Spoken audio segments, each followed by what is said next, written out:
Som? Ok. Bom, vamos lá então nesta primeira aula, que esta vai ser uma das aulas mais importantes aqui nesse curso.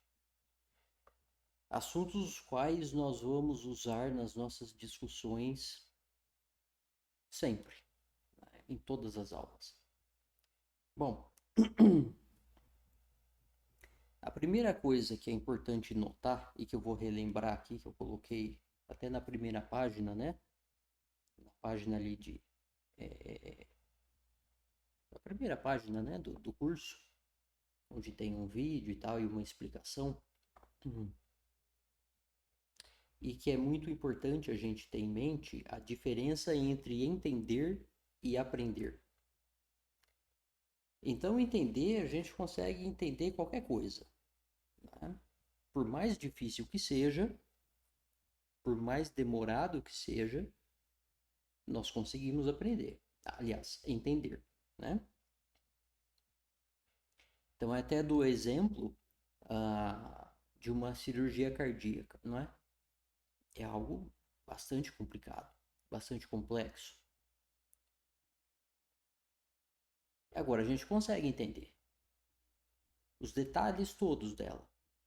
Em seguida, a gente pode passar por uma prova teórica e passar, acertando ali tudo o que precisa ser feito. Sim? Não somente em termos de memorizar, mas em termos de entender as necessidades de cada coisa, de cada procedimento. Agora, mesmo que você tenha entendido, vamos dizer assim, perfeitamente, isso não quer dizer que você esteja preparado para fazer uma cirurgia. Então, aí o processo é diferente, é o processo de aprendizado. E o processo de aprendizado, num caso como esse, depois de entender os procedimentos muito bem, você vai treinar, não é? Num coração, pode ser um coração de porco, um coração de vaca, enfim, um coração que seja ali apropriado para esse processo, né, de aprendizado. Depois você vai começar, não é, a participar como assistente de cirurgia, se já tiver um cirurgião bom na técnica, né? Se você tiver aprendido uma técnica que já existe, né? Tem casos, às vezes, que é uma técnica nova, mas enfim, vamos pegar a técnica que já existe. Então você vai treinar ali, você vai acompanhar a cirurgia, você vai começar a fazer algumas coisas, você vai aprender. Você estará no processo de aprendizado. Hum? Aí você vai, em algum momento, estar pronto para colocar em prática, para você ser o cirurgião, não é? Então, o processo, o objetivo aqui desse curso, ele não é trazer uma mera curiosidade cultural, intelectual, filosófica, não é? Como assim, como ler um livro, olha que interessante, comentar e tal, fazer um vídeo e guardar. E não é, porque é interessante que uma das grandes diferenças entre a filosofia egípcia e todas as outras, né, que a gente conhece como filosofia, é que ela não era ensinada como essas filosofias que a gente conhece, em que as pessoas fazem um livro, não é, sobre o assunto. Ou então discutem e discutem e discutem e discutem aqueles assuntos que a gente fala filosóficos, né? Esses assuntos super sobre os mistérios do universo. E aí você fala, tá, e que eu faço o que com isso? Né? E você faz pouca coisa com muitas dessas filosofias. Eu até brinco que as outras filosofias, perto da filosofia dos antigos egípcios, são brincadeiras de criança, né? Diante do que vocês vão ver. Né? Então, o objetivo da filosofia egípcia ali, ela era construir uma civilização. Né? Ela era a prática, ela era realmente empoderar as pessoas, né? Nesse universo, no dia a dia delas. Não é? Não era meramente uma curiosidade. Para vocês terem uma ideia, Eu realmente acredito que se não fossem os filósofos egípcios, o faraó, né, que era o rei ali do Egito, ele teria sido não um faraó, né? E a gente usa até a palavra faraônico, né, para remeter a coisa muito grandiosa, né? Ele seria mais um daqueles reis daquelas regiões ali, né, montado em cima de uma mula, né? Vocês vão perceber claramente que quem fez os reis se tornarem os faraós que se tornaram foram os filósofos. Assim, vai ficar inequívoco isso. Bom, aí já surge uma questão, né? Ah, mas eu não quero fazer uma civilização. Por que que eu vou querer fazer uma civilização? É a realidade que nós queremos, né?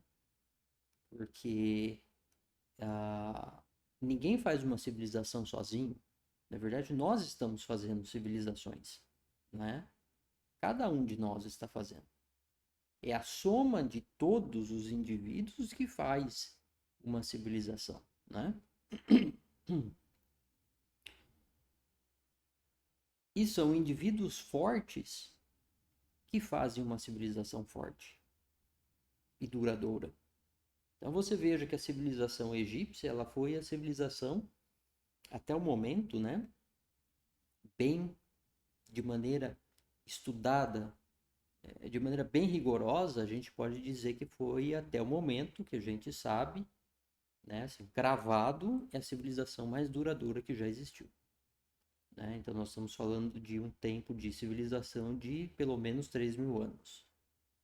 Aí, por alguns ângulos, você pode pensar em algo como 3.600 ou até 5.000 anos de civilização. Mas cravado mesmo, bem claro, uns 3.000 anos. A outra civilização mais duradoura que eu tenho conhecimento foi a romana, coisa de 1.100 anos. Inclusive, as pessoas geralmente, quando se referem à romana, falam do fim do Império Romano, né? Não que seja errado, mas eu acho que a coisa foi mais profunda. Não foi meramente o fim de um império, foi o fim de uma civilização, né? Se você imaginar o que foi o fim do Império Romano, aquilo foi um horror, assim, indescritível. Indescritível. O que aconteceu no fim do Império Romano, após o fim, né? Que é onde começa a chamada Idade Média, que foi realmente complicada. Viver na Idade Média não foi brincadeira, né? Bom, ah, o método filosófico egípcio, eu vou colocar ele, se eu falar como que é o método filosófico egípcio, ele é ler os hieroglifos da realidade. Você veja que os hieroglifos, eles são todos eles elementos da natureza, né? E por que que eles são elementos da natureza? Bom, o primeiro hieroglifo significa a escrita dos deuses. Porque os egípcios, na filosofia deles, como nós vamos ver, eles entendiam que quando Deus fala, a gente não vê a mão de Deus, né? Onde está a mão de Deus? As mãos de Deus. Nós não vemos. Então eles entendiam, de maneira muito é, é, filosoficamente profunda, que Deus ou os deuses falam e as palavras se manifestam. Principalmente Deus, o primeiro de todos, como nós vamos ver, né? E ele fala e a palavra dele se manifesta. Sim. Então eles falam como que este ser está se comunicando com a gente através de toda a realidade ao redor da gente, através de todos os elementos da natureza, através de todos os elementos e todos os acontecimentos desse cosmos. E eles entendiam desta forma mesmo, como vai ficar bastante claro aqui na ao longo desse curso, tá? Bom, e é isto que nós vamos aprender daqui, tá? O objetivo, então, é treinar, é entender como eles faziam e colocarmos isso em prática. Eu vou colocar em prática aqui nas aulas, certo? Que eu vou fazer os exercícios filosóficos de ler a realidade, tá ok? E vocês, cada um vai aprender no seu caminho, certo? Porque cada um tem o seu caminho, né? Então, cada um tem a sua vida, sim? Então, cada um vai levar isto para a realidade da sua vida, tá ok? Bom, então vamos... primeiramente, nesta aula, agora, eu quero tratar da cosmologia egípcia, de como os filósofos egípcios entendiam que o universo funciona. Como que eles entenderam isto? Né? Você vai ver que o entendimento egípcio ele não é algo de cunho profético. Eles falam muito de Deus, de deuses, mas não porque é profético. É uma conclusão filosófica, é um desenvolvimento filosófico. Então, como que eles olharam para essa realidade e enxergaram, né, como ela funciona? Como que eles entenderam isso? Bom, na cosmologia egípcia, no modo como eles entendiam o funcionamento do universo, nós temos duas palavras, o caos e a ordem. Elas são as palavras essenciais, né, da cosmologia egípcia. Por que caos e ordem? Não é difícil entender. Então vamos pegar, por exemplo, a agricultura. Né? Vamos aqui ler os hieroglifos, certo? E nós vamos chegar à mesma conclusão que eles. Se você olha a agricultura, então vamos lá. A gente chega ali numa mata, né? Tá a mata ali. Ora, naquela mata, o que nós temos? Nós temos uma ordem estabelecida. É nítido ver isso, né? Você tem aquela mata, ela tá ali. Se você voltar o ano que vem, mudou alguma coisinha, mas, né, ela tá ali estabelecida. Aquelas árvores grandes de muitos anos, não é? E aqueles os insetos e os outros animais, enfim, a coisa está estabelecida. Você vê que tem uma ordem estabelecida. Hum? E tem uma relativa complexidade, não é? De bioma, de árvores e outros vegetais, de fungos e bactérias e tudo quanto é bicho. Bom, mas nós vamos fazer uma agricultura ali. O que nós vamos ter que fazer? Nós vamos ter que tirar aquela mata dali.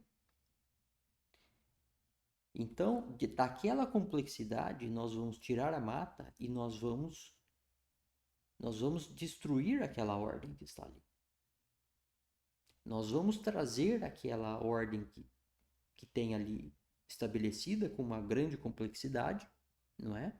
Nós vamos trazer de um nível de ordem para um nível de caos, certo? As pessoas costumam pensar que caos é uma bagunça, né? Vai acompanhando que você vai entender que o conceito de caos é um pouco diferente de uma bagunça, né? Em todo caso, a hora que você vê a mata toda derrubada, o que nós vamos ver é uma bagunça, né? Ou seja, não tem mais aquela ordem. Aí nós vamos limpar tudo aquilo ali, certo? E o que vai ficar? Vai ficar um solo. Tem micro-organismos ali ainda, né? Mas fica um solo somente. Aquele nível de complexidade de ordem não existe mais. Nós tiramos ela.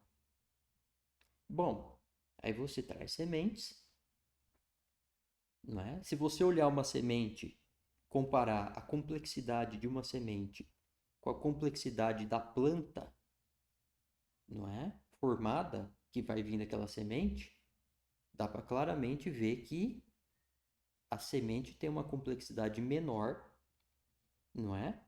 Do que a planta. Sim? Então você vai ter aquele solo, que é uma massa amorfa de nutrientes, certo?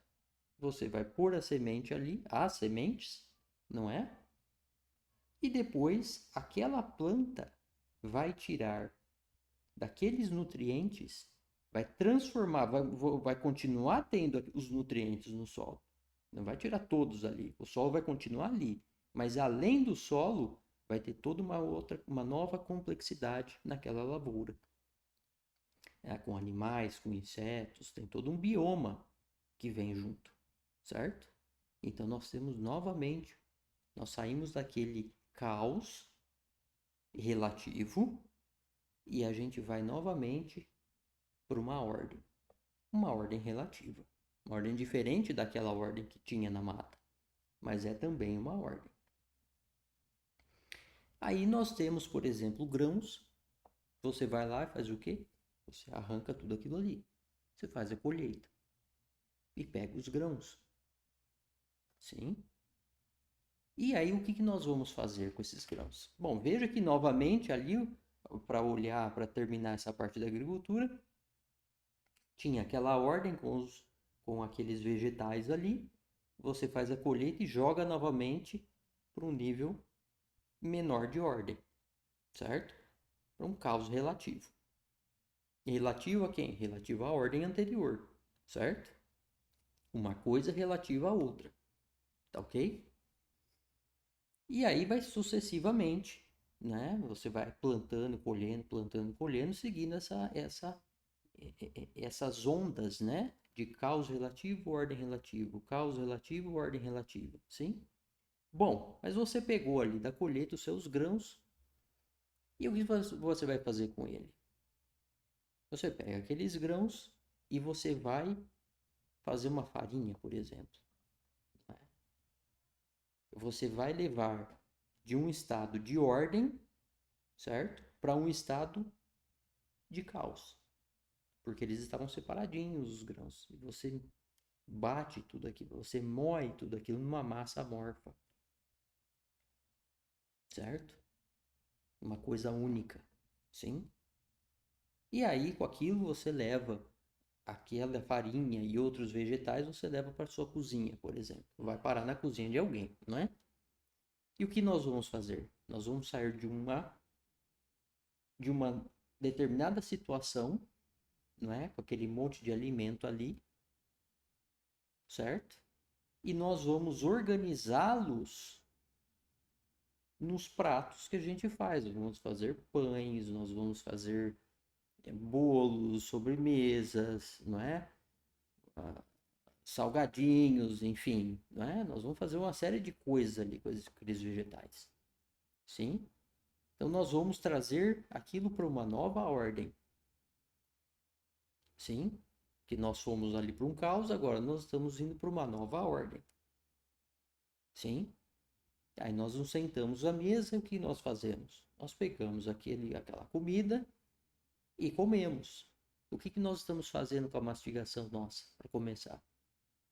Nós estamos amassando aquilo de novo, destruindo toda aquela ordem. Aí vai para o nosso estômago e nosso intestino arrebenta ainda mais tudo aquilo ali. Arranca os nutrientes daquilo ali, manda para o nosso sangue e vira um líquido, né? E o nosso corpo faz o que com aquilo? Organiza aqueles nutrientes de novo em órgãos e células, uma diferente da outra, né? Um órgão diferente do outro. Sim? Numa nova ordem. Olha de novo. Saímos de um caos, que os alimentos ali não preparados em relação à lavoura, né? Que eles estavam. Levamos para uma ordem, os pratos prontos. Comemos, levamos eles para um caos de novo. O nosso corpo leva para sua nova ordem, sim? Ok? Aí o nosso corpo usa aquilo, a gente exala gás carbônico, vapor de água, a urina, não é? Cabelo e pele morta, enfim, né? Que está de novo indo para um caos relativo, sim? E assim sucessivamente. Se você olhar, por exemplo, né, uma construção civil, né? Você pega uma área, De repente uma mata ali, ou tinha uma construção, tem uma ordem estabelecida. Você joga aquilo abaixo, ou a mata, ou a construção, sim, você jogou para um caos, certo? Relativo ao que à ordem anterior. Aí você traz toda uma série de coisas que ficam ali, né? Dispersos, né? Os materiais, vergalhões, cimento, brita, areia, água, não é? Madeira, aí você monta tudo aquilo, enche de concreto, os vergalhões, organiza os vergalhões, faz aquela construção, né? Aquela armadura toda. E você pega todos então aqueles materiais, azulejo, fiação, e você organiza numa nova construção. Aí você quer reformar, o que você vai ter que fazer? Você vai ter que pelo menos quebrar uma parede, né? Alguma coisa você vai ter que quebrar. Você vai ter que gerar algum caos para você chegar numa nova ordem. Então não é difícil ver que a gente tem, por todos os lados, sempre essa sucessão. Não é um ciclo, porque não é uma repetição, né? Eu diria que são ondas, porque ao longo do tempo nós temos diferentes caos relativo, caos relativos e ordens relativas. E vai caos, ordem, caos, ordem, caos, ordem. E por aí afora, né? E obviamente, se a gente consegue enxergar isso hoje, os antigos egípcios também conseguiam, né? Você vê que eu estou falando de coisas que elas acontecem hoje e elas aconteciam naquela época, não é? Não mudou nada. Então eles olhavam isto e falavam: de onde veio tudo isso? Não é? Você faz aquela questão de onde veio esse universo e por que é assim. É interessante entender que quando nós olhamos, né, você veja o nosso corpo com essa complexidade, com esses diferentes órgãos, com essa organização. Se você voltar lá no útero, aquilo começou como? Da mesma forma. Começou numa massa amorfa. Nós sabemos hoje que começou ali com o óvulo fecundado pelo espermatozoide. E quantas células tinha ali no óvulo fecundado? Uma célula. Qual o nível de complexidade que tinha? A menor possível. Uma. Não é? E aí ele vai se dividindo em duas células, depois quatro, de quatro vai para o 4, acho que deve ir para 16, né? Vai se multiplicando, aí elas vão se dividir, não só se dividindo, como se diferenciando. Você sai de uma coisa só, de uma coisa, vamos dizer, amorfa, quase que amorfa, né? Em comparação com o que nós somos, né? Depois de formados, e vai crescendo e se diferenciando. Eles não conheciam, até onde a gente sabe, né, a biologia microscópica. Mas eles conheciam outras coisas. Eles sabiam da existência do esperma. E o esperma é um líquido. E o líquido, eles falam, esse líquido vai para dentro do útero da mulher. E lá, daquele líquido, sai essa complexidade. Ora, o líquido também é uma coisa, né? Se você olhar macroscopicamente, amorfa. Né? Mesmo o espermatozoide que seja. Né? A complexidade dele é muito menor do que a do nosso corpo.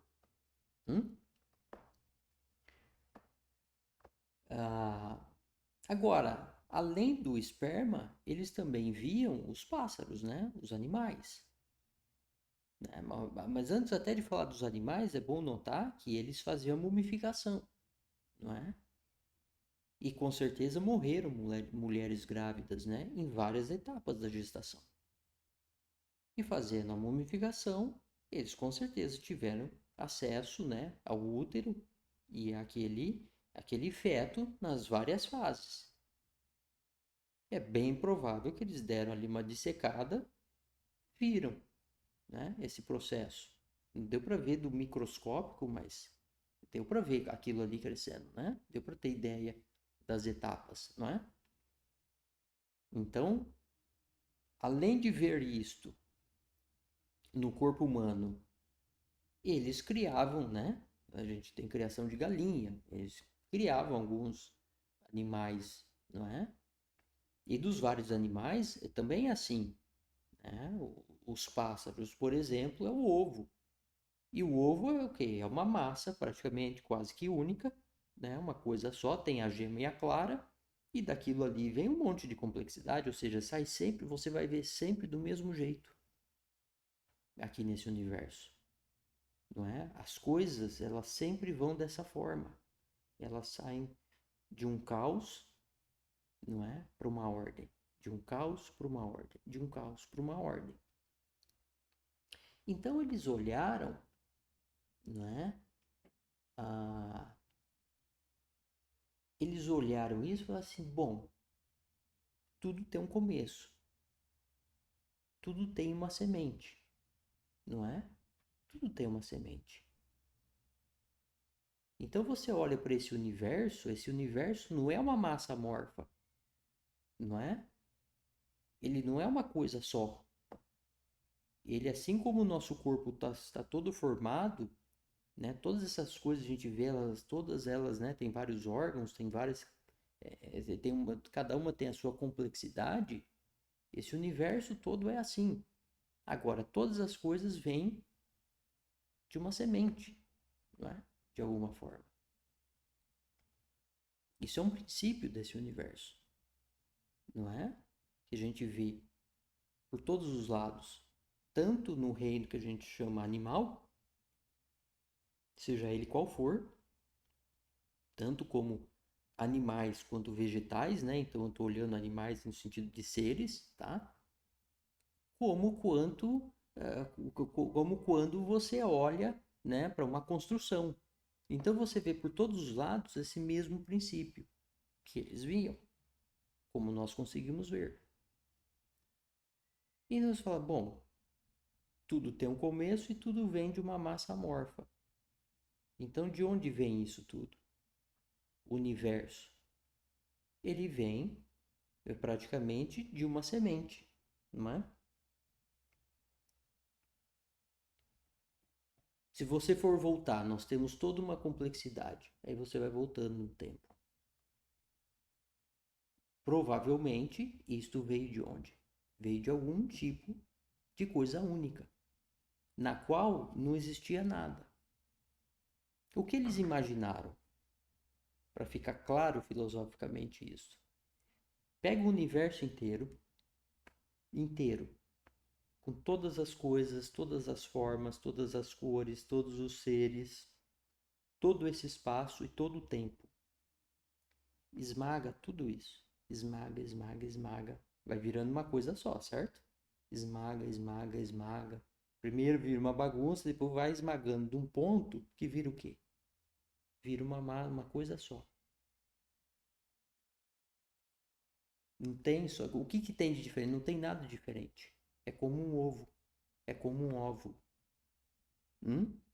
É uma coisa só. É o caos absoluto. Certo? É o caos absoluto. Essa coisa só. Que é o começo dos tempos. É o início do universo.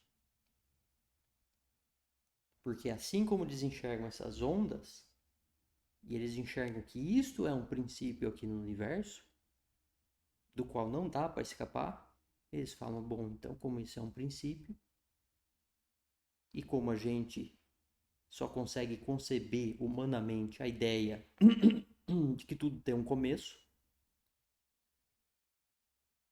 então é inevitável pensar, não é? Que esse universo tem um começo, e se ele tem um começo, seguindo esse princípio dessas ordens sucedendo os caos, né? E vão essas ondas de caos e ordem, eles colocam o quê? Então nós temos que o universo todo estava esmagado numa coisa só, numa massa só. Sim, o caos absoluto. E é absoluto por quê? Porque só tem ele. Não tem outra coisa. Tudo do universo está comprimido numa massa só. Não tem cor, não tem forma, não tem cheiro. Não tem. É uma coisa só. Sim?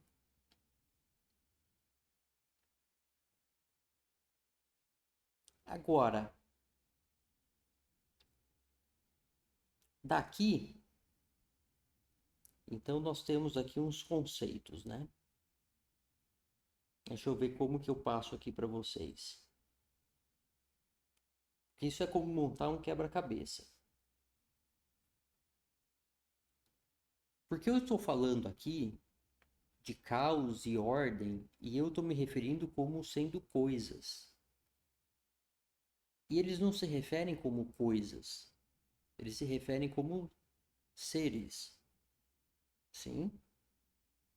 Então, no início dos tempos, esse caos absoluto, ele não era uma coisa, ele era o próprio Deus. Esse é o interessante. Esse é o grande, vamos dizer, pulo do gato dos egípcios, né? De entender que, na realidade,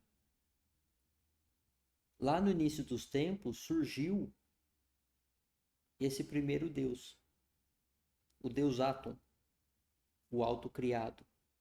Porque de onde veio o universo? Nós não temos a menor ideia. Eles falam assim, ele se criou. Ele, vai falar, ele surgiu, mas surgiu de onde? Então eles têm a palavra Atom. Ele se autocriou. Bem, e ele era esse caos absoluto, certo? E por que que ele era esse caos absoluto? Que princípio eles usam isso? Bom, o princípio que nós estamos olhando, não é? De onde nós saímos? Nós não saímos de um óvulo fecundado, que era uma coisinha só? É um ser. O óvulo é vivo, ele não é morto. O ovo, como que sai dali do ovo? Ele tem tudo ali da vida. Ele não tem complexidade, mas ele está vivo. Tá? E dali sai o ser. Sim, dali sai, dali ele cresce. Né? Daquela coisa única, uma semente, por exemplo. Ela é uma coisa única ali. E é dali que vai sair a planta. Então, era ali o Deus Átomo, o caos absoluto. E ele, o Deus Átomo, que não tinha forma, que não tinha, que não tinha aparência, não é? Que era ao mesmo tempo o nada, porque ele não tinha essas diferentes características, assim como nós temos esses órgãos, certo? Era como nós ali no óvulo. O que que você tem? É tudo que nós somos veio do quê? Daquele óvulo fecundado. Não veio de outro lugar, veio dali. Sim, toda essa complexidade que tem no nosso corpo. Então ali era ele. Você vai falar assim, éramos nós lá? É, éramos, lógico que éramos nós ali no óvulo. Né? Então, este universo, naquela forma embrionária, o caos absoluto porque era tudo comprimido, misturado, batido numa coisa só, certo? Amassado numa massa só, ele decide se dividir. E ele, o Deus Átomo, se divide em todo esse universo. Ele se divide em tudo isso que a gente vê aqui. E, portanto, nós estamos dentro do corpo divino. É esse o ponto. Sim, nós estamos dentro do corpo divino. E você quer ver como que nós enxergamos esse princípio. Se você pegar o nosso corpo, você pode pegar qualquer célula dentro do nosso corpo, tá? Você pega uma célula, ou um pouquinho dela, algumas delas, põe num frasquinho, um nutriente, tem que saber fazer, né? Os biólogos sabem, foram descobrindo, né? Como que faz isso. Então você pega qualquer célula, pode ser neurônio, pode ser o que for, tira do nosso corpo, coloca ela dentro do potinho lá com nutriente, na temperatura certinha, faz do jeito que tem, do jeito que manda o figurino. Ela fica viva. Ela se divide, ela se multiplica fora do nosso corpo. Hum? É bastante interessante esse princípio. E por que eu estou falando isso? Porque você vai observar, e o princípio aqui que eu quero trazer para você pensar é que cada célula do nosso corpo, cada uma delas, é um indivíduo. Você pega as células nossas, células de defesa, né, imunológicas, você põe lá num frasquinho, aí você põe umas bactérias ali, ela fica viva, ela vai lá atrás da bactéria, come a bactéria, mata a bactéria. Está fora do nosso corpo e está viva. E ela age individualmente. Cada célula do nosso corpo. Cada célula do nosso corpo é um indivíduo. Ao mesmo tempo em que nós somos o indivíduo. Cada órgão também. Cada órgão é um indivíduo. Tanto é que nós temos transplante. Transplante de fígado, não é? Transplante de coração, de pulmão, de rim. Sim, são indivíduos. Elas são indivíduos. Então nós somos, dentro do corpo divino, ele se dividiu em tudo isso. Nós somos todos e todos esses seres e coisas do universo são feitas da carne divina. Ele cortou na própria carne para fazer todo o universo.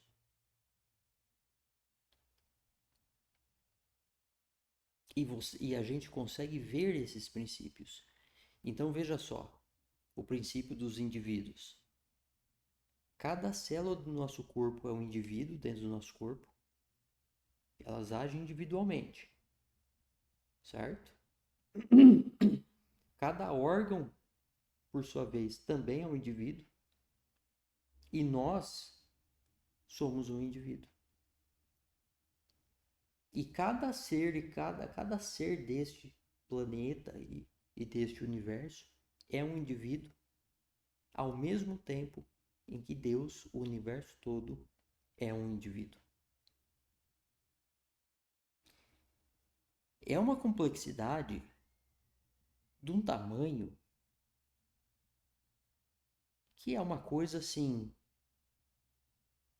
É difícil da gente dar conta de uma complexidade como essa. Mas essa obra, gente, não é a minha obra, não é a sua, de um humano, é de Deus. Começa a entender o poder que tem este ser. É muito poder. É muito poder. Num nível que não dá pra gente entender. A gente consegue identificar essas coisas. A gente consegue ter uns vislumbres, né? Mas é uma coisa que você fala, como pode? Mas se você for estudar biologia, você vai ver isso que eu estou falando. Nós vamos estudar muito isso aqui, tá? Isso aqui é só a primeira aula e nós não terminamos ainda.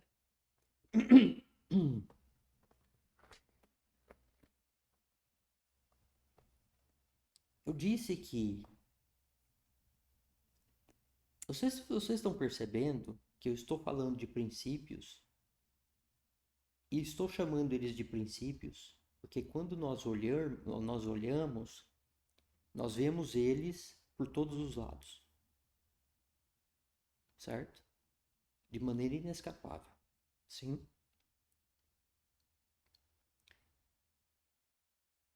E eles são princípios porque eles vêm desde o princípio. Assim.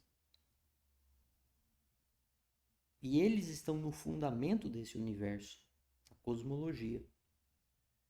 Eles estão no funcionamento do universo como fundamento.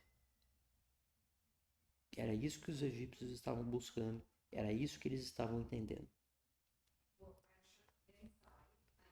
Eu falei de um princípio aqui,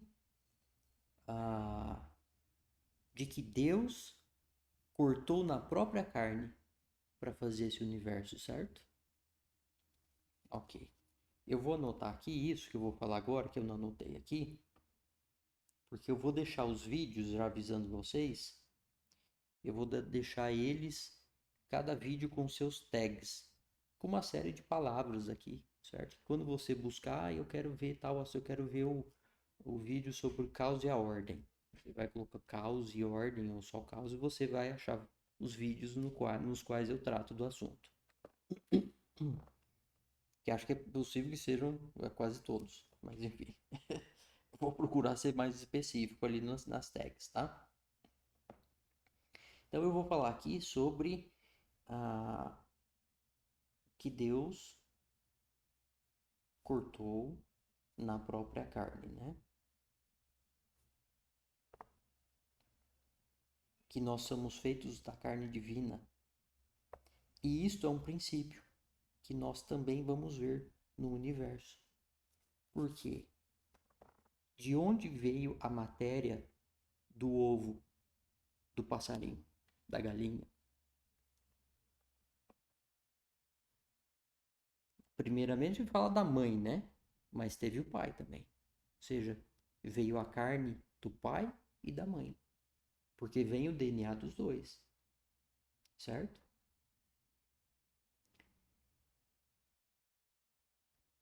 Na gente, né? Nos mamíferos também é a mesma coisa. Não é? Vem a matéria do pai e da mãe, não é? E o feto, o nenê, ele come do quê?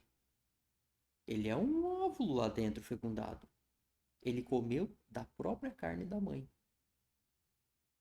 Na verdade, comeu, assim como todos, comeu do pai e da mãe, né? De certa forma, né? Mas no caso, mais da mãe, certo? Então você vê que a criação, o criado, comeu da carne do Criador. Saiu daquela carne. Sim, como um indivíduo. E aqui de novo a gente vê o mesmo princípio. A mãe é um indivíduo e o bebê lá dentro é um outro indivíduo. É um outro indivíduo, certo? E tá na mesma carne. Né? Se pareceu para você difícil entender quando eu falei das células, o bebê tá lá dentro e ele é um indivíduo que depois vai sair, não é? Que interessante isso. Ou seja, você vê isso por todos os lados, como princípio. Sim?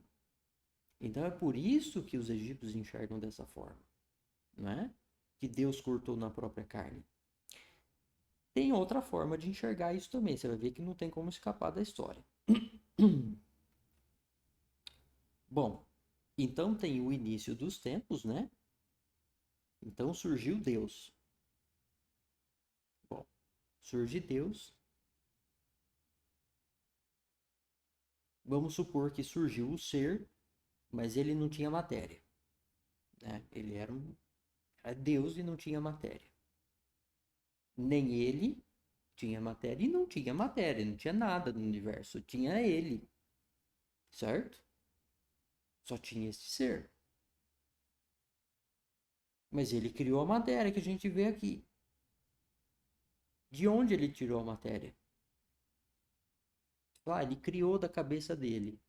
Ora, se ele criou da cabeça dele, ele criou. Então, é inevitável você concluir que ele criou dele próprio. Não tem como escapar dessa conclusão. Tá entendendo? Não dá para escapar da conclusão, porque você poderia até pensar, não, esse universo é fora de Deus, né? Ele está fora do universo. Ele criou uma coisa à parte, né? Poderia enxergar dessa forma, mas ainda assim ele criou de onde tudo isso aqui? Ele criou dele próprio. Não tinha de onde sair. Só tinha ele no universo. Da onde saiu? Saiu dele. Não tem como ter saído de outra forma, tá?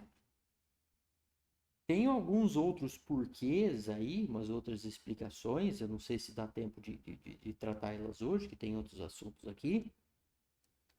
Do porquê que, no fim das contas, a conclusão é de que nós estamos dentro do corpo divino. Bom, uma delas você já sabe, quando a gente olha para o nosso corpo, certo? Quando você olha para o nosso corpo, você vê isto, tá? Então, isso também é um princípio da natureza. Em todos os seres você vai ver da mesma forma, não é? Essa independência, não independência, falei errado. Essa individualidade, tá? Como a gente observa no nosso corpo, entende? Então não tem, no fim das contas, como escapar dessa conclusão. E é interessante isto que isso chama atenção para mim, né? E as pessoas muitas vezes acham que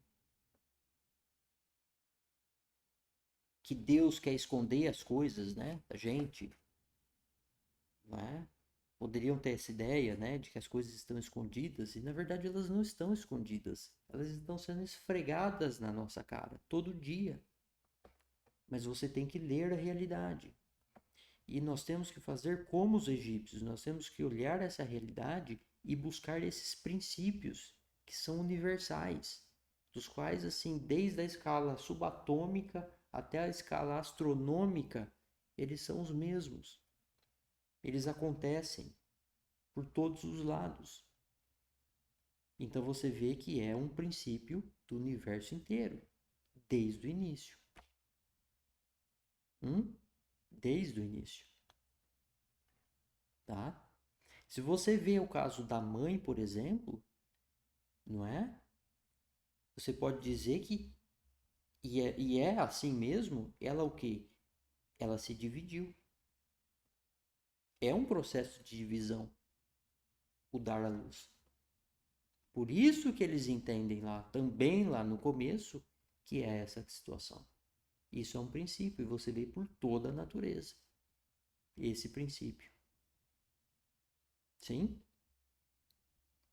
De individualidade e de divisão da própria carne. Sim? Se você olhar a humanidade, os animais eles estão se dividindo, saindo da própria carne. Eles estão dividindo a própria carne em novos seres, em novos indivíduos.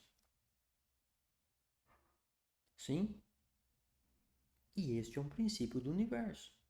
Então, não dá para escapar da conclusão de que Deus cortou na própria carne para fazer esse universo. Ele se dividiu em tudo isso aqui. E nós estamos dentro do corpo divino. Interessante aqui notar que às vezes as pessoas falam assim: ah, me mostre Deus. Eu falo assim: pega, mostre a sua face com uma célula lá do teu fígado. Aí você pode só dar essa assim pro cara ficar assim: mas por quê? Por quê? Senta que eu vou explicar. Aí você fala.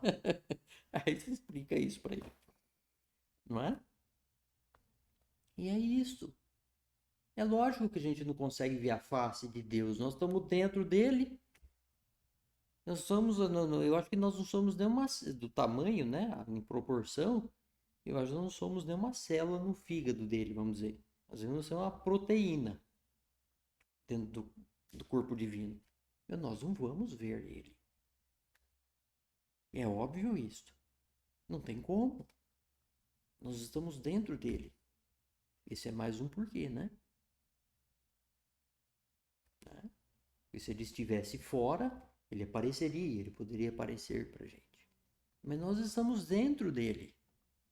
Então ele não está confundindo a gente, ele não está se escondendo da gente.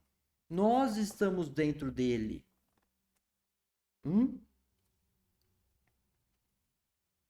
Qualquer reclamação vai reclamar no departamento de reclamações divino, que foi ele que fez assim. Eu não tenho nada a ver com isso. Né? Já deixar claro aqui também. Bom, deixa eu ver agora. Eu acho muito importante aqui passar para vocês um conceito bastante interessante. Também é um princípio aqui. Da diversidade, da ordem e do caos. Olha só. Para ficar claro o significado de caos aqui com o qual eu estou trabalhando e de ordem.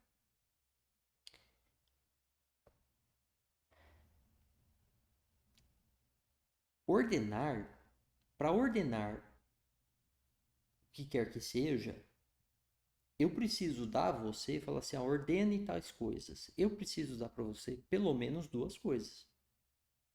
Porque a ordem é colocar uma em sequência da outra. Certo? Se eu te der uma coisa só e falar ordene, não tem cabimento. Sim? Você não tem. Como que você ordena uma coisa só? Porque você fala assim, olha, eu te dou um vaso, fala assim, ordene esse vaso aqui nessa sala. Eu tô te dando outras coisas. É ter uma sala. Né? Ou seja, tem duas coisas. Você tem o vaso e você tem a sala. Então, você põe no meio da sala, põe no canto. Dá para fazer alguma coisa, porque você tem duas.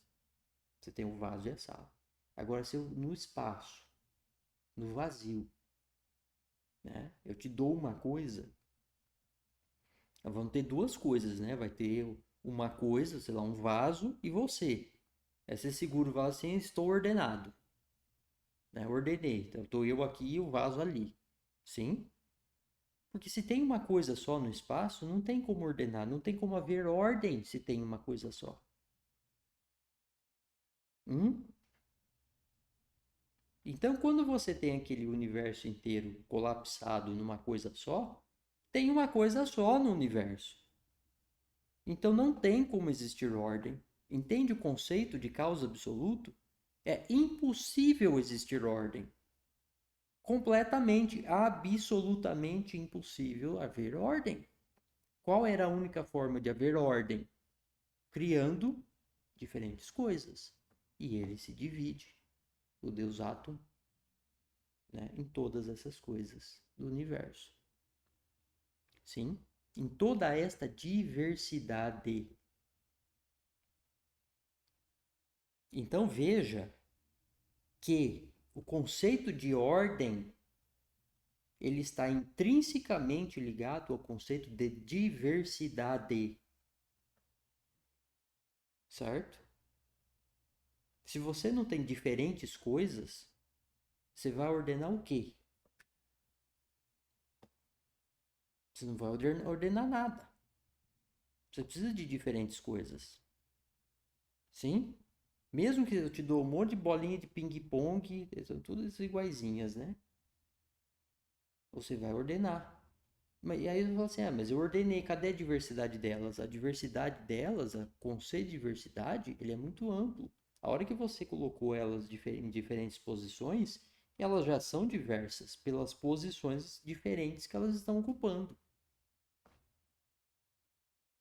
As pessoas não se atentam a isso. A pessoa olha só a primeira impressão. Por exemplo, você vê um exército, né? O pessoal lá fazendo um bloco, tudo uniformizadinho, mesmo uniforme. Mesmo que eles fossem clones um do outro, aquele pessoal, eles não estão iguaizinhos ali, não tem nada de igual ali. Ali tem diversidade.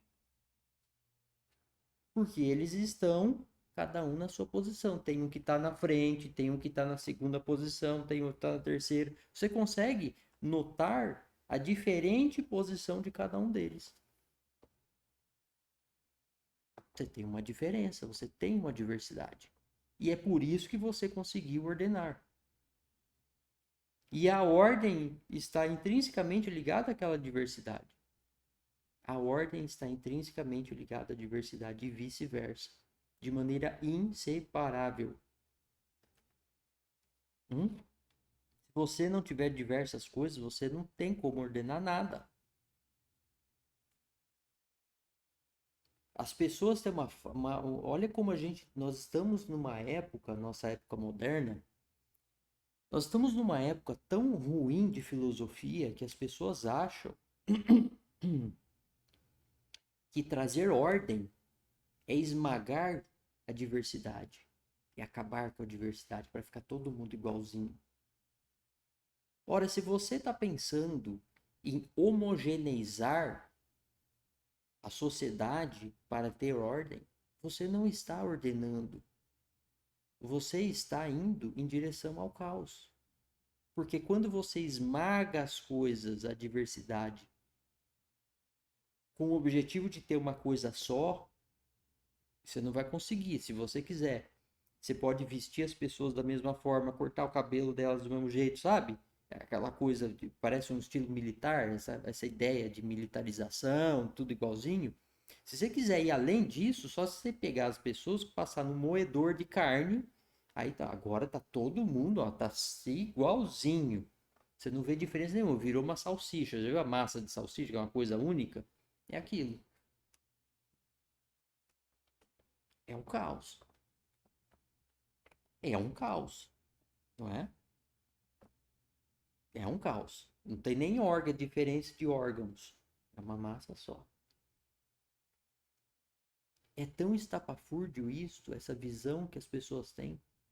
Os egípcios nunca imaginariam, conceberiam uma coisa absurda desse nível. Não era assim. Então vamos lá. Então, Deus se dividiu em toda essa diversidade, certo? Um diferente do outro, uma coisa diferente da outra. E é hipopótamo, é crocodilo, é zebra, né? Animaiada, os animais, a bichaiada. Eles olhavam como qualquer pessoa vai olhar. Pô, o crocodilo é mais forte que a zebra. Por que que o crocodilo não acaba com todas as zebras? Porque ele é o mais forte. Ele come zebra. Por que que ele não vai comendo a zebra e multiplica, e multiplica, e multiplica até acabar com a zebra? Hum? Não acontece uma coisa como essa. Os animais mais fortes, aí tem o leão, né? Tem o tigre, não é? Os animais mais fortes e carnívoros, eles não acabam com tudo. O elefante, que é herbívoro, não acaba com todas as árvores. Como acontece isso? Hum? Então eles entenderam todas essas observações em relação a ver, né? Vendo que essa diversidade, ela entra num equilíbrio. Sim, ela entra num equilíbrio. Você vê o equilíbrio acontecendo, né? Por exemplo, uma área de mata, você não tem só um tipo de árvore, você não tem só um tipo de animal, uma espécie, sim, você tem um equilíbrio ali. Então eles entenderam, e nós vamos trabalhar muito essa questão aqui, eles entenderam então que Deus cria toda essa diversidade na qual ele se divide, esses indivíduos, e ele cria uma deusa, a filha dele, a deusa Maat. Olha só, a deusa da verdade, da justiça, da ordem, da harmonia, da beleza cósmica e do equilíbrio cósmico. Você não faz justiça, aliás, Você precisa da verdade para fazer justiça, da justiça para ter ordem, da ordem para ter harmonia e de todas essas coisas para ter, aliás, da harmonia para ter beleza e de todas essas coisas para ter o equilíbrio cósmico. Então a Maat era a deusa do equilíbrio cósmico. É a deusa do equilíbrio cósmico, porque ela está por todos os lados. Então você não tem ninguém, você não tem nenhuma espécie, nenhum ser, ninguém consegue ser hegemônico. O nosso corpo. Como o nosso corpo? Você falou, aí vocês vão questionar. Você falou que o nosso corpo são cheios de indivíduos. Vocês são indivíduos que eles não estão igual cada um para um lado, sei lá, fazer uma coisa diferente da outra. Porque nós temos Maat no nosso corpo.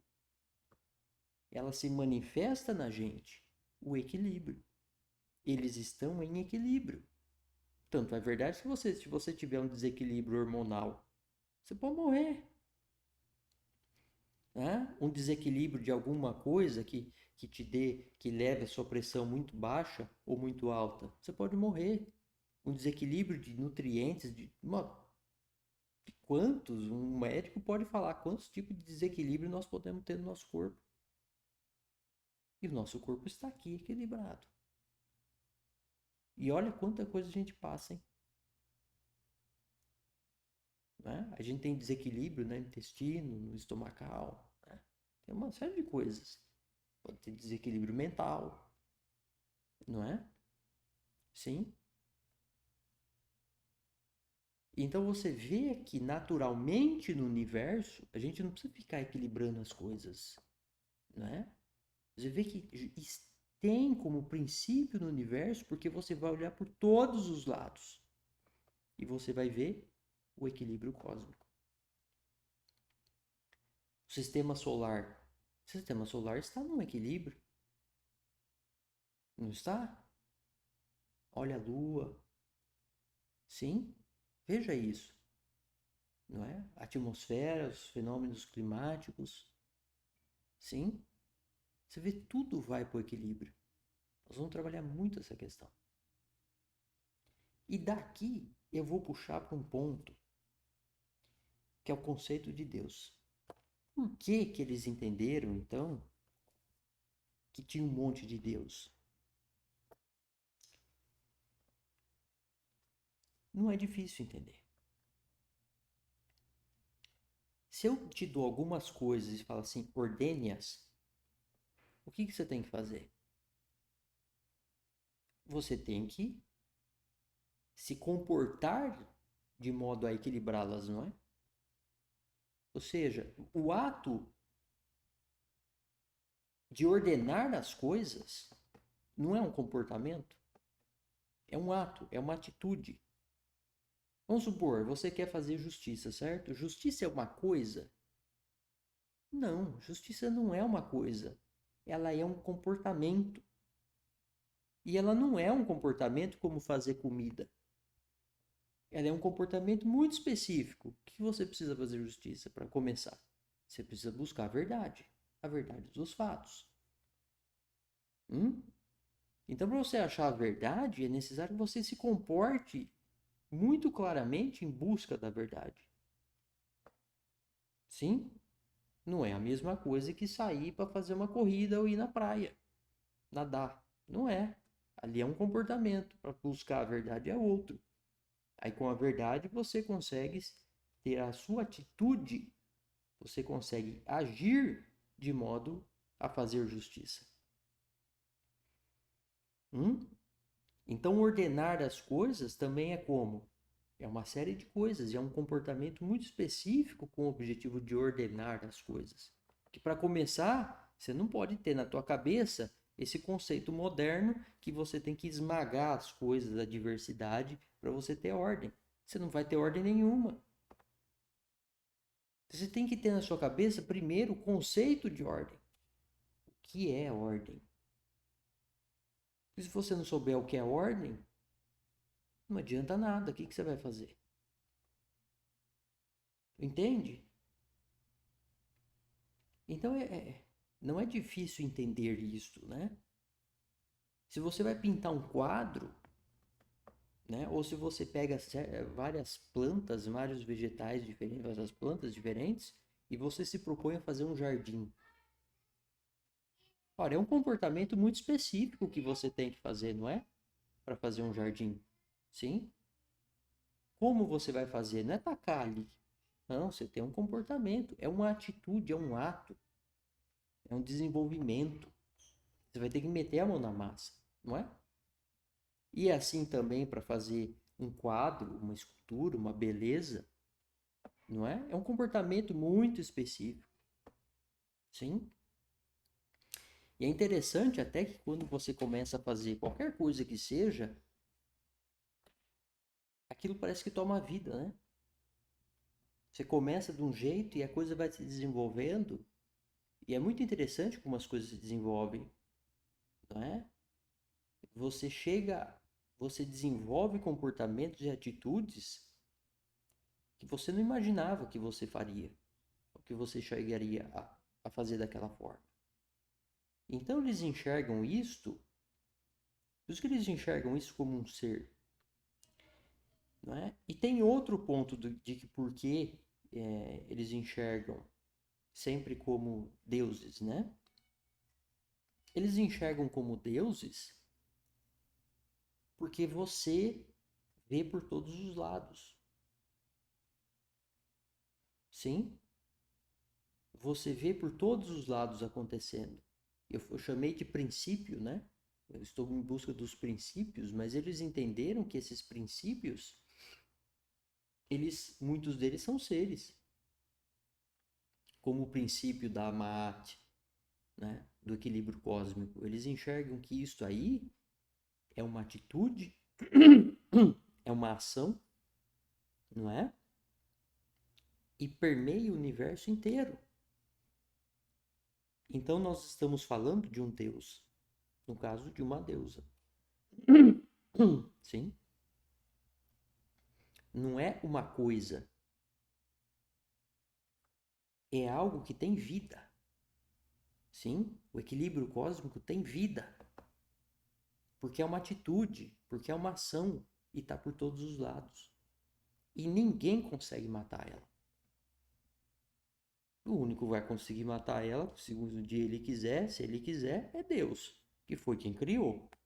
Mas nós não conseguimos matar o equilíbrio cósmico. Tá? Vamos discutir mais isso com mais profundidade. Como nós não conseguimos matar, tá? A ordem. Você vai ver que nós não conseguimos. Tá? Bom, então eu passei aqui para vocês esse conceito de diversidade com ordem, né? E de como que eles estão ligados, não é? E que quando você destrói a diversidade, por exemplo, né, nós viemos de um caos relativo, o óvulo fecundado, certo? Porque não tinha essa diversidade que nós temos no nosso corpo. Veio de uma coisa só. Esse é o conceito de caos, certo? É uma massa amorfa, entende? Uma coisa única. É como uma farinha, como uma massa de bolo. É uma coisa só, entendeu? E que aí tem a diversidade. E essa diversidade do nosso corpo só fica assim e não volta para um caos, não se desfaz, porque tem mate, porque tem o equilíbrio. E se não tem equilíbrio, nós sentimos que nós estamos doentes. Sim?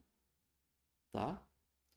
Então, assim, ordem está completamente ligada, 100% absolutamente ligado à diversidade. Então, os egípcios, entendendo isso, eles nunca tiveram objetivo na sociedade, na civilização deles, de esmagar, né, a diversidade. O objetivo ali deles, e nós vamos discutir bastante isso, vai ficar muito claro, era colocar cada um no seu lugar, porque eles olhavam o ambiente deles, imagina, ali no Nilo, é crocodilo, é hipopótamo, até bicho ali, né? O que eles viam? Deus criou diversidade.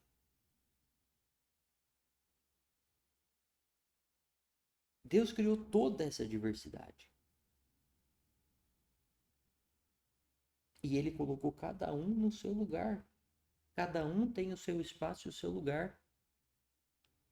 E ele cria Maat para equilibrar esse mundo de diversidade dele, na qual ele se dividiu. É a vontade dele se dividir nessa diversidade. Então eles nunca atuaram contra a diversidade. O objetivo na civilização humana, que é a civilização humana, né? Os agrupamentos humanos estão nas nossas mãos. É o quê? Qual era o objetivo dos filósofos e dos faraós e de todos da sociedade? Perseguir e manifestar Maat. Maat. Propiciar Maat. Assim como você planta umas rosas, né? Para ter aquela beleza daquela flor, aquele jardim, aquelas esculturas, aquela beleza, aqueles quadros, entendeu? Propiciar Maat. A diversidade não está contra nada. A diversidade que Deus cria, e é para a gente usar essa diversidade, não é para misturar tudo, matar a diversidade. Não, é para propiciar Maat, é para propiciar a harmonia da sociedade. Ordem, no sentido não de destruir a diversidade, porque isso não é ordem. É ordem no sentido de harmonizar esta diversidade que Deus criou porque Ele quis. Esse universo é Ele quem criou. É certo que vai ter gente que vai ter como lugar a cadeia. É um lugar também. Né? Pra você ter ideia, tem o relato, né, de que o faraó Horemheb, eu não sei se ele construiu, porque acho que a construção já existia. Ele talvez deve ter ampliado, reformado uma cidade que tinha os maiores muros da antiguidade, para onde iam os assaltantes, ladrõezinhos, eles iam para lá. E, e passavam o resto da vida deles vivendo lá. Era assim. Ué, quer assaltar, né? Quer roubar, vai viver lá. Tem lugar também para eles no mundo. Ué, o crocodilo não tá lá no pântano? O assaltante tá lá naquela cidade murada. Ninguém entra e ninguém sai. Né? Tá? Então era assim que eles faziam. Eles buscavam isso, eles olhavam sempre para a realização, em propiciar Maat neste mundo. Tá ok? Bom, isso aqui é assunto a vida inteira, viu? Então tô dando aqui praticamente uma pincelada. Agora eu vou ler. Nós já estamos aí com 1 hora e pouco. Então eu vou ler aqui a cosmogonia dos egípcios. Deixa eu achar a cosmogonia deles aqui. Achei. Eu vou ver como que eu vou fazer, porque ele está... Não deve dar para ver aí. Está em inglês aqui. Eu vou ver se eu faço assim. Porque se eu ficar lendo e traduzindo, vai ficar um saco. Vai ficar chato. Tá? Então eu vou ver se eu uso um programinha aqui para ele traduzir. Que aí eu vou direto. Porque o inglês, a formação das frases não é como no português. Às vezes você tem que ler uma frase inteira e traduzir. Eu não vou fazer isso porque vai ficar muito chato. Deixa eu ver aqui, vamos ver se funciona. Image app. Quero ver. Será que é esse aqui? Vamos ver.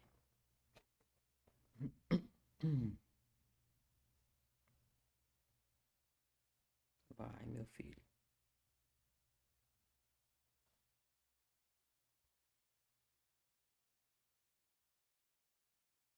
Também não ajudo, né? Vamos ver aqui.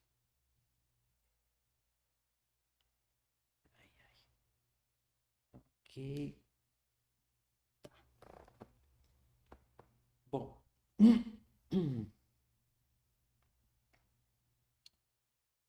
Gente.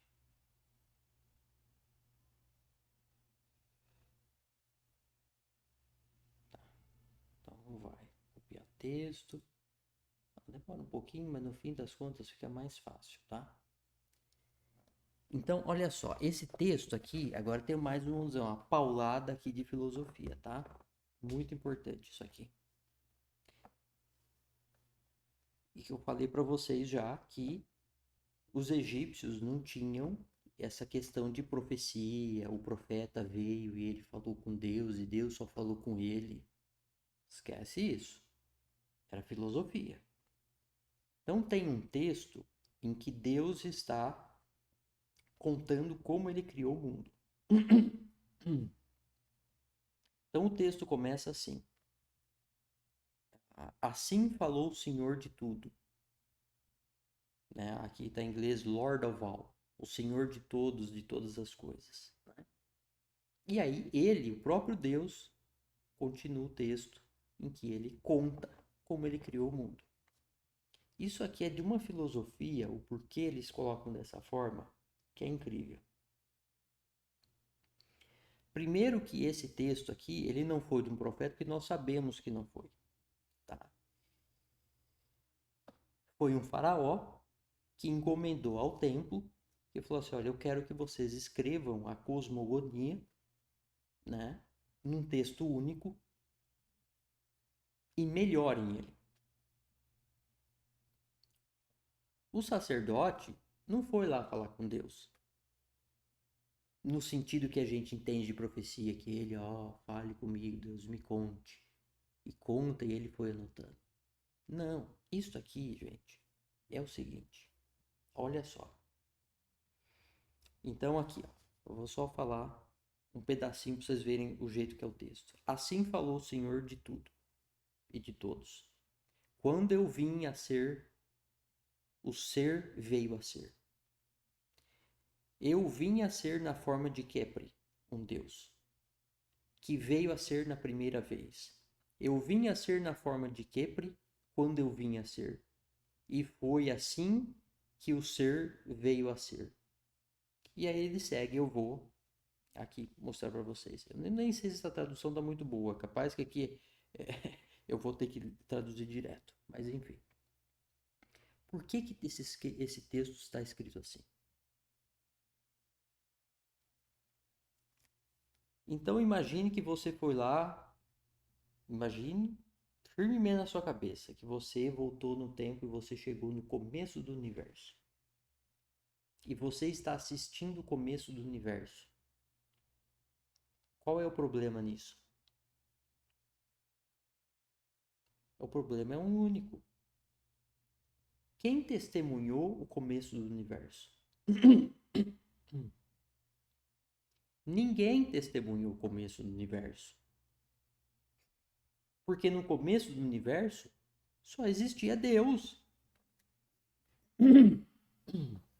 Não existia mais ninguém.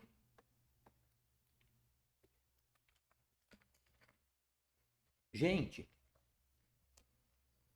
a única pessoa que esteve no começo do universo foi quem? O Criador do universo, o próprio Deus, o autocriado. Só existia ele no início do universo. Não tem como ter testemunha. Você não pode escrever um texto do começo do universo assim, como se você estivesse lá. Olha, o começo do universo foi assim, aconteceu isso, isso, isso, isso. Como se você fosse uma testemunha, igual no julgamento. O juiz pergunta, o que você testemunhou? Ai, juiz, quando fez isso, isso, isso, isso, isso. Você não estava lá, nem eu, nem ninguém de nós. Só tinha Deus no começo do universo. Quem é a única pessoa que pode falar do começo do universo? É Deus. Este texto, ele não é profético no sentido que Deus veio e disse. Não, ele não é. Ele é que, se você vai falar do começo do universo, se você vai pensar no começo do universo, você vai pensar. A gente comete um erro aqui.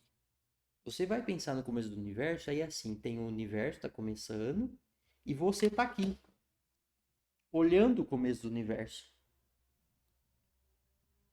É só na tua cabeça. Isso é impossível. Se nós estamos falando do começo do universo, você não está lá vendo. Qual é a única posição que você pode assumir no começo do universo? A posição de Deus. Isto é de uma importância filosófica saber disso, importantíssima. Importância importantíssima, mas ela é toda a importância. Ela é essencial, porque você tem que entender que você está se pondo numa situação impossível. Porque é impossível, nós não somos Deus. Nós estamos pensando diante do que a gente vê. Mas é impossível que a gente fale do começo do universo. A gente pode falar, não tem problema, mas é dizer, é ter consciência filosófica de que você está se colocando no lugar da única pessoa que esteve lá, o próprio Deus. É isso que está aqui. Olha como esse pessoal era inteligente, consciente e humilde, tá? Porque isso é uma humildade. E é uma consciência filosófica das mais importantes. Bom, então vamos lá. Então assim falou o Senhor de todos. Vou traduzir direto aqui que eu acho que vai ficar melhor. Quando eu vim a ser veio a ser. Eu vim a ser na forma de Kepri, que é um deus, né? Deles lá. Depois eu entro em detalhes, tá? Que veio a ser no primeiro tempo. Ou veio a ser como o primeiro, certo? Eu vim a ser na forma de Kepri quando eu vim a ser. E isto é como ser veio a ser. Por quê? Porque eu era mais primordial que o primordial que os primordiais que eu fiz. Ou seja, ele é o primeiro de todos. E aqui ele está colocando de outra forma, essa parece uma confusão, que ele está falando o quê? Que ele se criou. Ele é o autocriado. Nós não vamos entender isso nunca. É verdade, nós não vamos entender isso nunca. Não tem como. Mas é o que a gente consegue vislumbrar da coisa. Eu era o mais primordial dos primordiais no início dos tempos, certo? E o meu nome era o mais primordial que o deles, pois eu fiz o tempo primordial e os primeiros primordiais. Ou seja, ele criou o tempo. E os primeiros deuses eram os primeiros primordiais. As primeiras formas, porque ele era o caos absoluto. Tá?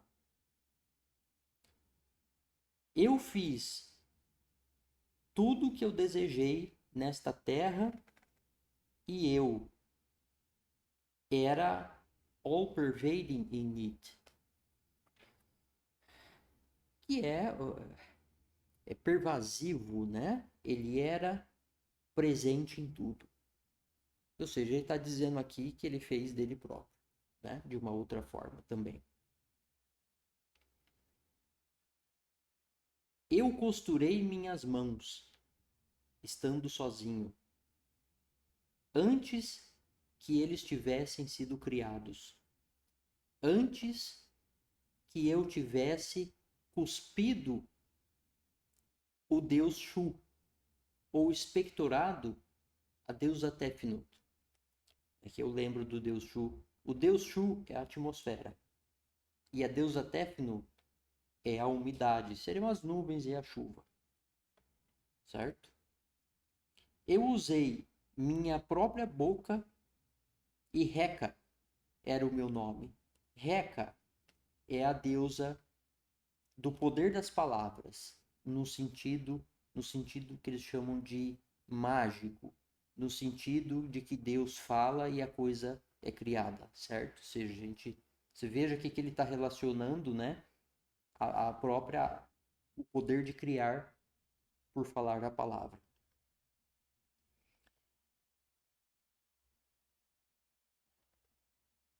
Era eu, ou fui eu, que veio a ser em minha própria forma, tendo vindo a ser na forma de Kepri. Eu vim a ser entre os primeiros primordiais. Não, eu vim a ser primeval aqui. Eu vim a ser entre vai ser os primordiais. Eu vou traduzir aqui. Os primevos, né? Os primeiros. And there came into being a multitude, e veio a ser uma multidão, uma multitude de seres no começo. Antes de qualquer ser ter vindo a ser, vindo à vida, né? Nesta terra. Eu sozinho consegui tudo, fiz tudo o que foi feito. Eu sozinho fiz tudo o que foi feito. Antes que viesse a vida, né? Qualquer outro que pudesse agir comigo neste local. Eu fiz os seres aqui com isto, com a minha alma. Eu criei, que era aquilo que eu estava falando, né? Como que Deus criou do que a matéria, né? Se a gente pensasse primeiro ao ser, depois a matéria. Da própria alma dele próprio. Eu criei alguns deles em Num. Num é uma deusa, né? A deusa das águas primordiais, né? Que seria a primeira matéria, tá? Que aqui é o que ele falou, não é? Que a alma dele, que a alma dele ele fez a matéria. Sim, eu criei alguns deles dentro da matéria, como aqui ele chama inert one, o inerte, né? O primeiro inerte, provavelmente se referindo aqui àquela matéria inerte, né? Então ele criou alguns deles dentro dessa matéria, o deus ou a deusa Num, como como o inerte, não é? Que é a matéria, tá? Quando eu pude,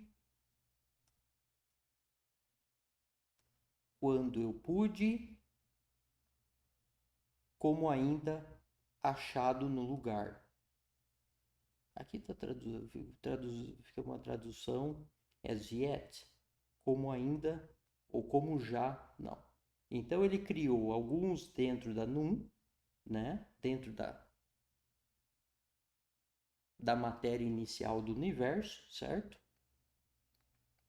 Quando eu pude, como já encontrado no lugar onde eu pude ficar. Aqui seria ali o primeiro lugar, né? Ele criou a primeira, ele está se dividindo, certo?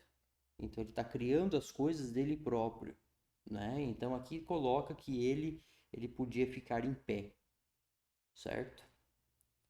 No local que ele criou. Eu considerei no meu coração. Eu pesquisei com a minha visão. E eu sozinho consegui tudo que foi feito. Eu planejei no meu coração e eu criei outro ser. E aqui é manifold, e eu desdobrei as formas de Kepler. Ou seja, ele foi se dividindo, certo? Seus filhos vieram à vida nas formas dos seus filhos. Olha só a divisão, né? Que é um princípio que a gente vê, né? O filho cria o filho, e cria o filho, cria o filho, né? É filho do filho, certo? O princípio a gente vê aqui. Fui eu que cuspi o deus Shu, a atmosfera, e expectorei Tefnut, a chuva, né? A umidade. Quando eu vim a vida como um único Deus, vieram três deuses em adição a mim, três outros deuses. E dois deuses vieram à vida nesta terra, Shu e Tefnut. Shu e Tefnut, a atmosfera e a chuva, né? A umidade, se regozijaram em Num, né? A primeira terra formada, na qual eles estavam. Foi meu olho que trouxe eles a mim, depois de uma longa era, quando eles estavam longe de mim. Eu uni meus membros e eles foram criados, né? Saíram de mim mesmo, da própria carne dele. Depois que eu me excitei com o meu punho, ele se masturbou, meu desejo veio em minha mão, o esperma. E a semente caiu de minha boca.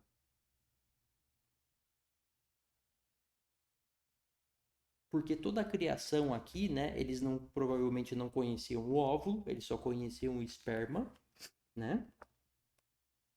Então a ideia era que Deus, né, se masturbou, porque não tinha, ele era masculino e feminino ao mesmo tempo, certo? Então ele se masturbou e ele pegou o sêmen, e aqui diz, né, de alguma forma, que ele pôs o sêmen na boca, não é? E ele cuspiu Shu e expectorou Tefnut, certo? Porque veja que ele não tinha um corpo ali formado, certo? O que ele tinha, não é? Ele tinha só. Você vê que não tinha. Você percebe que aqui já dá para perceber uma série de paradoxos. Depois nós vamos ver outros. Eu não sei se é especificamente nesta aqui, não é nessa. Depois eu vou ler outra cosmogonia que vocês vão perceber a quantidade de paradoxos que tem. Tá? E eu já vou falar sobre os paradoxos. Então, eu cuspi com sêmen na boca, né? Ele cuspiu com sêmen na boca e ele criou o deus Shu, a atmosfera, e expectorou a deusa Tefno, né? Que é a umidade. E meu pai, olha só, olha aqui, ó, o paradoxo. E meu pai, Num, que é a primeira terra do universo, trouxe eles aqui e meus olhos o seguiram. Você fala assim, mas espera lá, é ele E aí ele está falando meu pai num. É o paradoxo. É um paradoxo porque você vai falar assim, quando a gente olha esse universo, né? É aquela história que fala assim, o que surgiu primeiro, o ovo ou a galinha? Sim? Quem surgiu primeiro, o ovo ou a galinha? Não dá para saber. Se você olha o começo do universo, quem surgiu primeiro? A matéria ou o ser? O ser ou a matéria? Não, o ser surgiu antes. O ser surgiu antes, mas o ser é o quê? Ele é feito do quê? Ele não tem matéria? Como ele cria matéria? A matéria surgiu antes. Quem criou a matéria? Como que a matéria cria o ser? Nós não vamos resolver isto nunca, certo? Então é por isso que ele fala assim, é um paradoxo? É, porque para nossa inteligência humana não tem como nós sabermos. Lembre-se, quem estava lá tinha testemunha? Não. Quem estava lá? Só ele. Nós éramos ele? Não. Nós estamos tentando, na nossa mente humana, conceber alguma coisa, conceber o que foi aquilo. E esses paradoxos mostram para a gente a nossa consciência humana. Que isto é impossível para a gente. Dá para a gente tentar entender alguma coisa mais. Para nós, a própria criação do universo sempre vai ser paradoxal. O universo surgiu do quê? Surgiu do nada? Surgiu do nada? Não sei. Eu não consigo saber. Não tem quem consiga. Você quer coisa mais misteriosa que isso? Mas veio. Olha isso tudo. Olha o poder que tem esse ser que nós chamamos de Deus, gente. Isso não é brincadeira. É muito poder. Então a gente tem que estar consciente que nós não somos Deus para conseguir entender isso. Então é por isso que tem aqui que ele começa, né? E o Senhor de todas as coisas disse. E aí vem com os paradoxos, porque são os paradoxos nos quais nós vamos chegar e não vamos resolver nunca. Então segue ele. E o meu pai, ou seja, o pai do próprio Deus, do autocriado, num, trouxe eles para mim e meus olhos seguiram eles. Quando eu chorei, aqui tem uma lacuna, né? E aí em seguida continua, fala assim: quando eu chorei, minhas lágrimas. Aí tem uma lacuna no texto, e aí fala: é como os humanos vieram à vida. Tem outros textos, né, que falam, que praticamente acho que preenche a lacuna, de que falam, né, que os seres humanos foram criados da lágrima de Deus. Não se sabe de alegria ou de tristeza. De repente das duas coisas, né?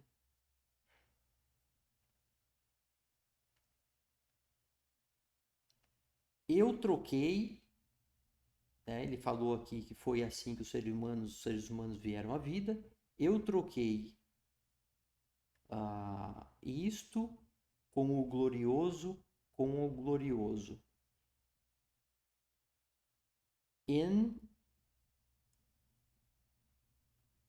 Ele ficou nervoso comigo quando eu retornei.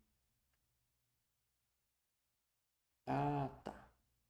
Tá, ele tá falando do olho, porque ele mandou o olho dele seguir a Shu e a Tefno.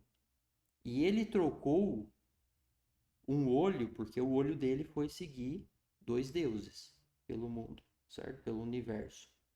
Então ele estava sem olho, ele colocou um outro no lugar. E aquele olho que foi, ficou pé da vida, certo? quando ele com Deus, quando ele retornou. Aí você vai falar assim, mas o olho que ele criou, que é parte dele, ele mandou e ele voltou nervoso com Deus? Lembra do princípio dos indivíduos? Deus criou as coisas todas como indivíduos. São as partes de Deus que ele criou como indivíduos.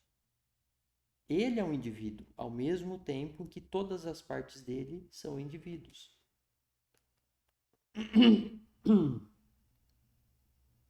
Certo? Então, o olho que ele mandou lá para ir atrás do Shu e da Tefno voltou nervoso com ele porque ele criou outro olho. Né? Porque ele fala assim, um outro olho tendo crescido no lugar daquele que ele mandou. Certo? Mas esta raiva passou quando eu coloquei ele, quando eu troquei o olho, que eu criei um novo olho pelo olho que voltou. Eu promovi ele, esse olho, na minha face, e eu exercitei, eu coloquei em prática governança sobre a terra inteira. Shu e Tefno, a atmosfera e a umidade, deram luz ao deus Geb e ao deus Nut. Deus Geb é a terra e o deus Nut é o espaço cósmico. A terra e o espaço cósmico, deuses, deram luz a Osíris, o deus Osíris. O deus Horus, o deus Set, ou Seth, ou Sutek, certo? O deus Set, vocês já devem ter ouvido falar. A deusa Ísis e a deusa Néptis, a irmã da Ísis. E eles deram luz e criaram muitos seres nesta terra, nomeadamente as formas dos filhos e as formas dos seus filhos.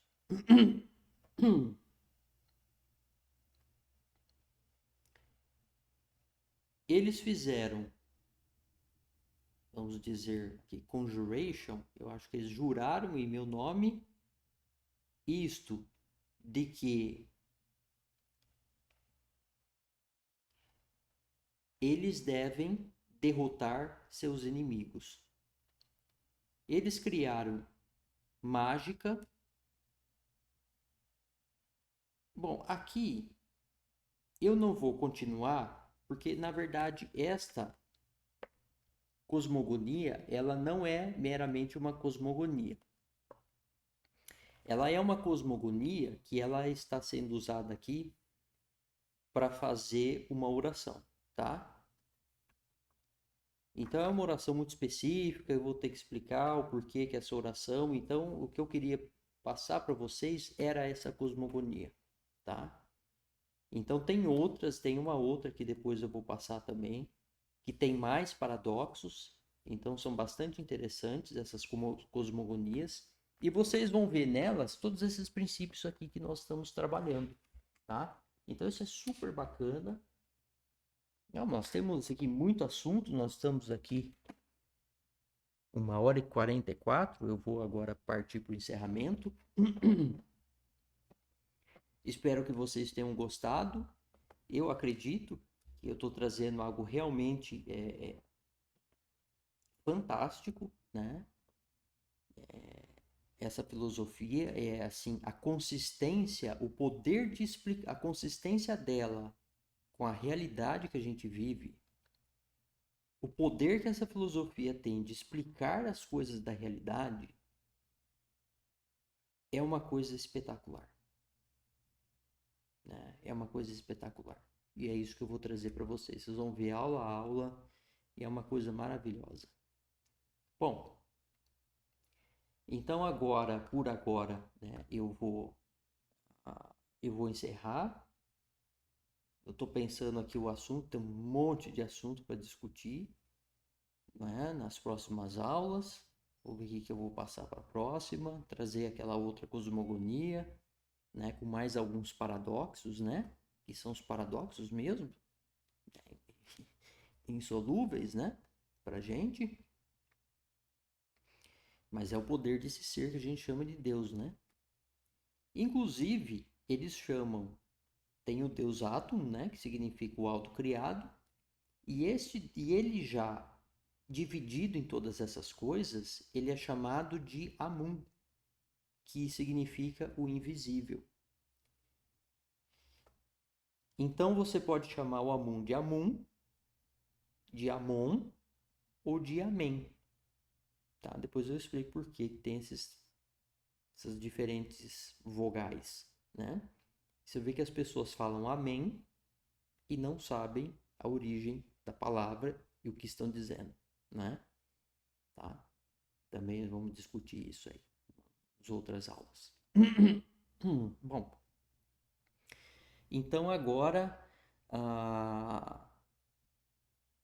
eu vou encerrar aqui com uma oraçãozinha bem clara, bem pequena, em que eu vou citar dois deuses. O deus de Ruth, que é a manifestação divina, né? É o filho, dois filhos de Deus, dois deuses. O deus de Ruth, que é o deus das palavras, sabedoria e conhecimento, e o deus Pitá, que é a mão de Deus, né? Então, o que eu vou dizer aqui, deixo aqui uma boa noite a todos vocês, e a oração é: o Deus de Ruth, os dois filhos de Deus, o Deus de Ruth, a língua de Deus, as palavras sabedoria e conhecimento, e o Deus Pitá, as mãos de Deus vieram e se manifestaram. Agora eles fecham este templo, nenhum mal conseguirá adentrá-lo.